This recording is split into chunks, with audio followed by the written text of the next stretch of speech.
বন্ধুরা আসলে আন্তরিকভাবে দুঃখিত, আমি যে ভাড়াটা বসিয়েছি আপনাদেরকে দেখাতে পারি নাই।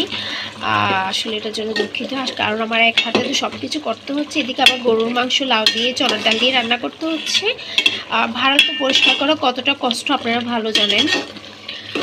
এগুলা পরিষ্কার করছি, কালো ময়লাগুলো তুলছি, আবার হলুদ লবণ দিয়ে এগুলো আবার সিদ্ধ করছি, আবার এখান থেকে আবার ময়লা বাসছি, আবার কুটছি। অনেক কষ্ট হচ্ছে, বিশ্বাস করেন। আমি কখনো করি না, আজ এই জীবনের প্রথম করছি। বাপের বাড়িতে যখন থাকতাম তখন কিচ্ছু করতাম না, তা মা তখন বলতো যে এখন কিছু করতেছিস না, একদিন যখন শ্বশুরবাড়িতে যাবি তখন নিজের হাতে সব কিছু করতে হবে। এই তো এখন আমি বটগুলা দিয়ে সব কিছু মশলা দিয়ে এখন ভালো করে কষাতে তারপর আমি পানি ঝোল দিয়ে দেব। ঝোল দিয়ে এখন আমি হাই হিটে রান্না করতেছি। এই যে আপনারা দেখতে পাচ্ছেন একদম হাই হিটে রান্না করতেছি। আর হাই হিটে রান্না করার পরে যখন একদম শুকিয়ে যাবে, ঝোল দেওয়ার পর যখন শুকিয়ে যাবে তখন আমি একদম ছোটো করে দেবো ফুটার জন্য। আমি যদি চুলা বেশি ছেড়ে দিই তাহলে এগুলো ফুটবে না আর ঝোলগুলো শুকিয়ে যাবে।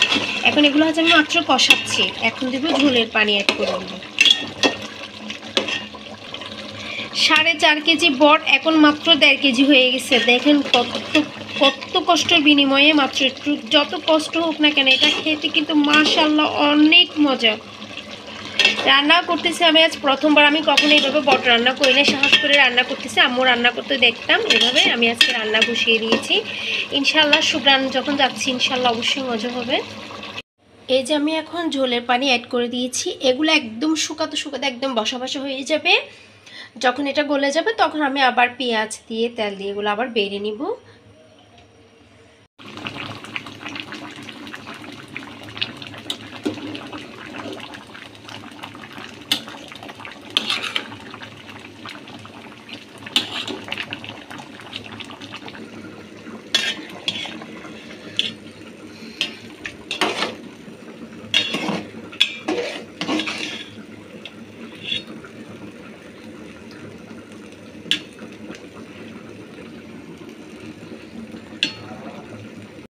আমার গরুর বটটা কিন্তু একদম গলে গিয়েছে।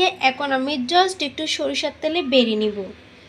এই যে লুকটা কত সুন্দর হয়েছে, কালারটা কত সুন্দর হয়েছে, মাশাআল্লাহ অনেক মজা হয়েছে। এমনিতে কিন্তু খাওয়া যাবে। তারপরে আমি একটু তেলে বাড়তেছি, দিয়ে দিলাম সরিষার তেল। এখন দেবে সামান্য একটু পেঁয়াজ। এই যে আমি এখন গরুর ভালোটা ভেজে নিচ্ছি, এখানে সরিষার তেল দিয়ে ভালো করে ভেজে নিচ্ছি, একদম বোনা বোনা করে নিব। মাশাআল্লাহ সুবহানাল্লাহ কি সুন্দর কালার। আর এদিকে আমার লাউ রান্নাটা হয়ে গেছে। এগুলো হচ্ছে গরুর মাংসর হাড় দিয়ে এবং গরুর মাংস দিয়ে এখানে লাউ এবং 2টা মূলা দিয়েছি।